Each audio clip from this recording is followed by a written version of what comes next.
Why is everyone talking about Algorand today? Well, it might have to do with something about FIFA and some of the stuff that's happened since FIFA announced it's leaving. So we're going to talk about that. I titled it in my program, Really FIFA? By the way, we got news about Lofty AI becoming profitable for the first time, a private transaction protocol going live on mainnet, Vistige adding a profit and loss dashboard, very interesting, and some news about World Chess. But we're going to get into that FIFA news as well and talk a little bit about the spaces that came up that we live streamed. But before we do that, guys, if you wouldn't mind hitting that like and subscribe button, I appreciate that. Remember now, you don't have to smash it. You can just press it gently if you want all the experiments and all our news around utility coins, particularly Algorand, but a lot of other ones we cover too.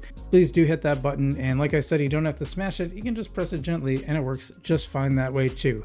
By the way, we have channel memberships starting at only $1, and you can get exclusive videos that no one else gets as well in higher tiers, so check that out in the description below. By the way, we are brought to you by non-fungible domains. If you want that .algo address that makes doing everything in Algorand so much easier, be sure to check out that in the description below. Non-fungible domains, they got vaults, segments, everything you need to do things in Algorand. Check them out in the description below, non-fungible domains. And we are brought to you by Marcus Aurelius. This is an NFT and meme coin project on the Algorand blockchain. They're actually working on an app right now to give you daily stoic wisdom. There's the Marcus coin, and it's a really cool community focused on stoicism, which has been really helpful in my life. So check them out, Marcus Aurelius, in the description below. Please give some love to both of our sponsors, but let's get to today's show. So first off, we got Lofty AI becoming profitable. Now, I didn't realize that they hadn't been before, and you never really know with these companies because they can be in the middle of a startup where they're borrowing money or taking on investors and growing their market cap while you don't know about the profitable side. And a lot of times with private businesses you never get that, but we learned that today. So let's take a look. And this is right from Jerry Chu, the co-founder. Yeah, along with Max Bell is the co-founder. I want to make sure I got his title right. We've been working towards this moment for a really long time at Lofty AI, so I'm happy to announce that we were fully profitable as a business last month in April. This is both for cash flow and whatever accounting method you want to use. This means we'll probably be sticking around for a long time, whether you like us or not. Funny he says that because I think it's a really great project. I don't want to invest in it any longer myself because one of the things that happens is you buy a token, the token is supposed to be representative of the price of the real estate since when you bought it. So you have these properties that are appreciating, but the problem is the token has its own value system. So if people don't want to buy it, you go in the AMM and you'll get way less. You'll end up getting way less per token than you bought in. I had that happen, so I've just been trying to sell out of it. A lot of times the rents, it's actually crazy how many times these tokens are supposed to be paying rent and don't.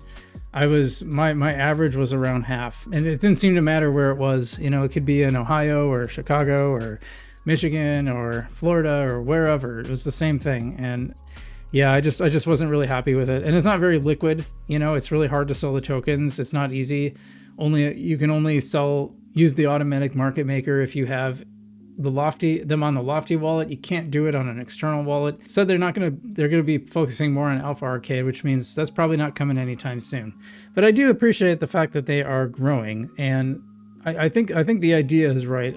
I'm not sure about the execution, or maybe that's just a feature of this type of tokenization. I'm not sure, but I'm glad to see that they are profitable. That's good. We want more profitable companies building on Algorand, so excellent. So our next one is that a private transaction protocol is coming live on mainnet. So I hadn't heard about this one, but why don't we take a look, because this is pretty interesting. I'm going to butcher that name, but I think it's Giulio. It sounds like an Italian name, I think. Anyway, it says Hermes Vault is live on mainnet. Deploy contracts to testnet. Register hermesvault.org. Deploy frontend to hermesvault.org. Test. Publish. Plan for 100% community ownership. Mainnet. So all these things done. Now, what does that mean? Because it doesn't really talk about it. Hermes Vault. Basically, this is a way to do private transactions, so they can't be tracked. And kind of like Monero is a private blockchain, so the idea is to have some privacy in your transactions, which is kind of different than what we're used to thinking of with blockchains, because we think of one of the features is that it's all legible. But there is a place for, hey, maybe you don't want all your transactions out to the public. And it seems like this is designed to do just that. So yeah, definitely check them out if that's something that interests you. I would definitely put that on your radar. Now, next one, you know, I use Vistige a lot. It used to be called Tiny, and they changed the name. I never really heard why, but I'm guessing it might have been confusing with Tiny Man. That's a strong possibility. But I thought this one was interesting. They've added a profit and loss dashboard. Now, one of the things I've always been frustrated in crypto is that so many of these protocols simply don't have a good way to measure profit and loss. A lot of the metrics that I would like to see aren't always there, and Vistige actually took it a step further and added it. So let's dive into this. And this is right from Vistige Labs themselves. Vistige Beta now displays the profit and loss of your trades on any asset. Share your biggest Algorand DeFi ecosystem gains or losses. So you can see this, you have bought, sold in net P&L. It says beta. It says connect your wallet and head to any asset page traded. So I guess you have to do it. Yeah, it's on that right now. I think but you have to be logged in to do that. Yeah, I'm logged in right now. So let's look at Tiny. Let's see how it did. Well, Tiny's low, 2 cents, a little over 2 cents. That's not good for my DeFi. I wonder what it's supposed to be. Activity holders, any asset page. Oh, I might not have traded on here. Let's try our sponsor, Marcus. We'll give Marcus a little love here. No, I don't see it on here. Maybe I didn't trade on here. I just bought some, but that should still show up, I would imagine. So, well, it's here somewhere supposedly. Oh, beta. Oh, so this is like the actual trade thing. Okay. Well, I haven't messed around with this, but okay. So you have to go to the beta.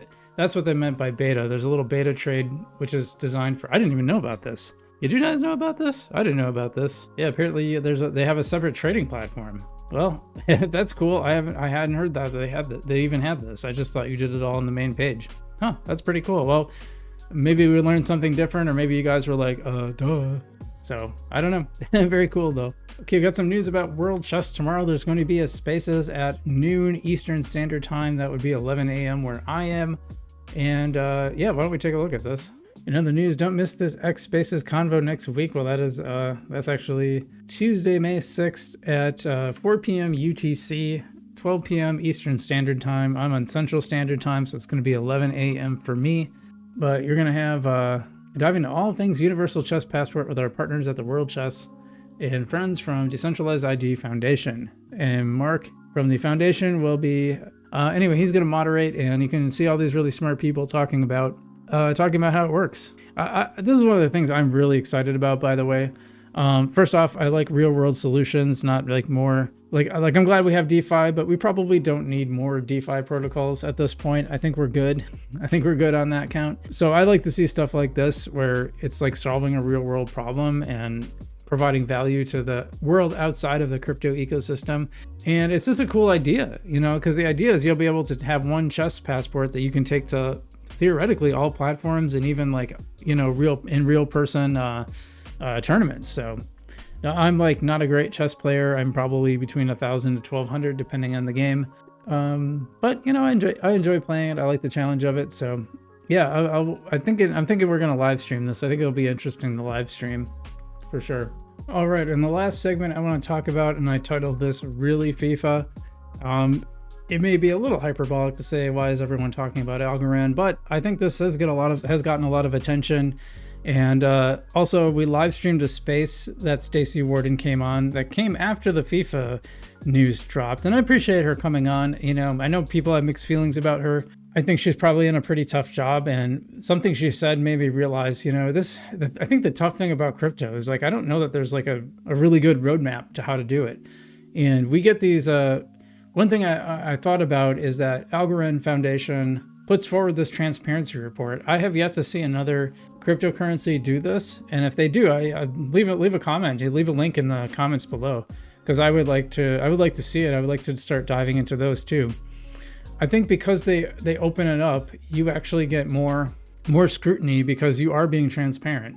And that's a big challenge. It's something that like cycling dealt with doping in the 90s and 2000s. Like they did more investigation, so everyone was like, oh, cyclists are just a bunch of doping people. And it turns out actually every sport was doing that, but cycling was the one that was actually doing the testing. So I think there is some of that effect here, but there are legitimate concerns too, like burn rate versus how much they're taking in. You know, at one point do they become sustainable?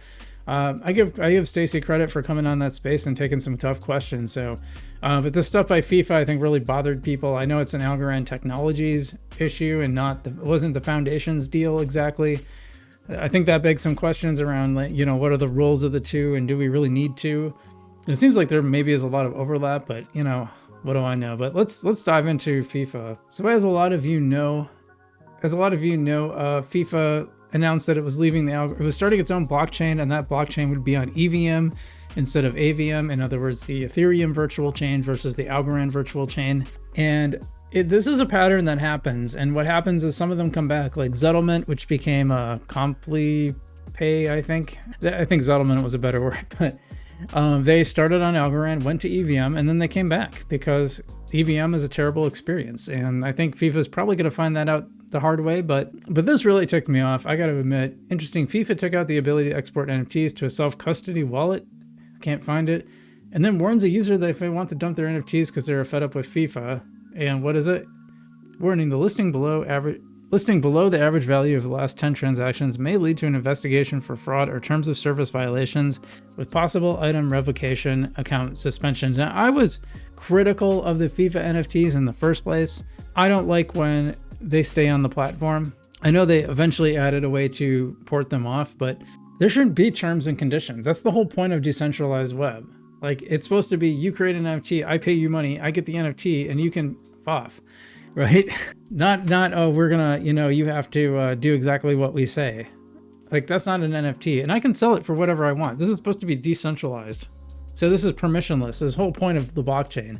So they're gonna try to tell you what to do. Well, I'll tell you what, I sold 3 of them for $1, and they sold right away, and they're gone, and I don't want to see them anymore. And I'm gonna probably do that with the rest of mine, and that's your problem. You know, you didn't handle this well, and there's consequences, FIFA. So, you know, Stacey Warden came on after this, and she kind of addressed some of this stuff, but there's a question here that I just think isn't getting answered, and I don't have the answer to it. Is like, why does this keep happening? In other words, why do people build on Algorand, have a great experience, or did they? Maybe they didn't, but seemingly have a good experience and then move. And one of the reasons I was critical of this from day one is it seemed like, you know, the World Cup came up right after they launched these NFTs. And I was expecting, when I was watching the World Cup, to see some advertising for it, because it seemed to be set up to bring people outside of the Algorand ecosystem. It doesn't appear that that was the case. And instead they were just trying to milk the Algorand community. So yeah, I'm really not happy about this. I'm not happy about how they handled this. I think it's crazy that you would move to the Ethereum virtual machine when the Algorand virtual machine just functions so much better. If anyone has information to the contrary, I'd love to hear it. But Settlement came back because they just couldn't operate on Ethereum. So it is what it is. But yeah, this has gotten a lot of attention. People are really mad about this. I'm pretty mad about this myself. I think my post on this got quite a few views as well. Because as far as if it's your NFT, you should be able to sell it for whatever you want, and that's not fraud. So I would love to be part of a class action lawsuit if they try to go after people, because what's fraud? You selling it, you own it, you sell it for what you want to sell it. So sorry, FIFA, you just made a lot of enemies out there. So just want to let you know. Okay, well, that's all I got for today. I hope you enjoyed this Algorand news roundup. We'll have some utility stuff coming next week, or later in the week, but I think I'm going to live stream that Spaces tomorrow. They seem to be pretty popular. I think people enjoy them, and that way they're available in perpetuity, and hopefully people like my commentary around it. I try not to talk too much during the space. I try to save it for before and after, unless there's a good spot to do so. So let me know what you think about let me know what you think about today's video. Let me know in the description below, or the the comments below. I didn't have enough sleep last night for sure. But otherwise, I hope you're all well out there. Stay safe. I'm FrugalBC, and I will see you in the future.